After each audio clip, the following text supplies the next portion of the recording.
Hello बच्चों, let's read the question. The question is during inelastic collision between two bodies which of the following quantities always remain conserved?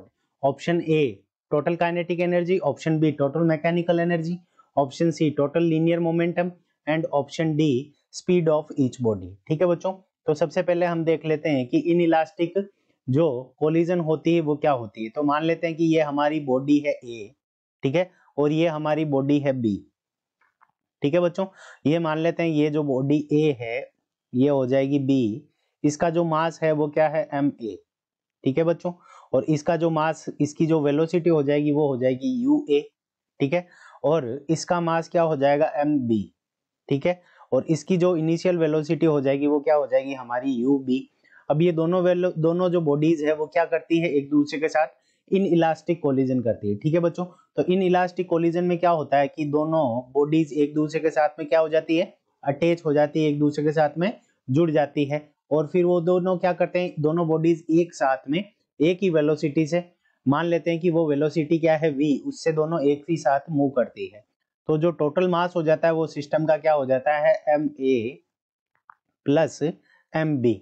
दोनों मिलके एक ही system की तरह काम करेगी. ठीक है बच्चों, अब देखो इसके अंदर कहीं पे भी ये जब दोनों एक दूसरे के साथ कोलाइड करेगी तो बॉडी ए जितना फोर्स बी पे लगाएगी, force by body A on body B.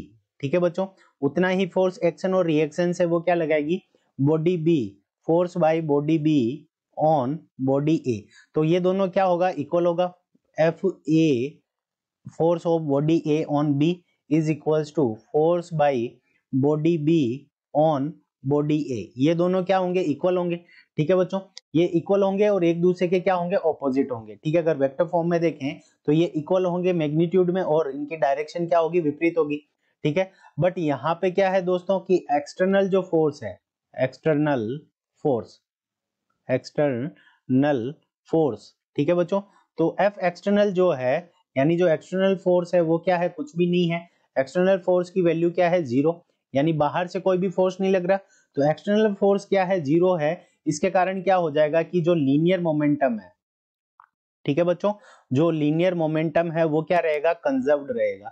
Linear momentum, linear momentum, linear momentum क्या रहेगा हमारा, कंजर्व्ड रहेगा. ठीक है, तो एक्सटर्नल फोर्स जीरो है, इसके कारण जो लीनियर मोमेंटम है वो हमारा क्या रहेगा, हमेशा कंजर्व्ड रहेगा. ठीक है, so linear momentum conserved, option C is the correct answer of this question. यानी पहले जो लीनियर मोमेंटम था वो बाद वाले लीनियर मोमेंटम के इक्वल होगा. So option C total linear momentum is the correct answer of this question. I hope you understood it well. All the best.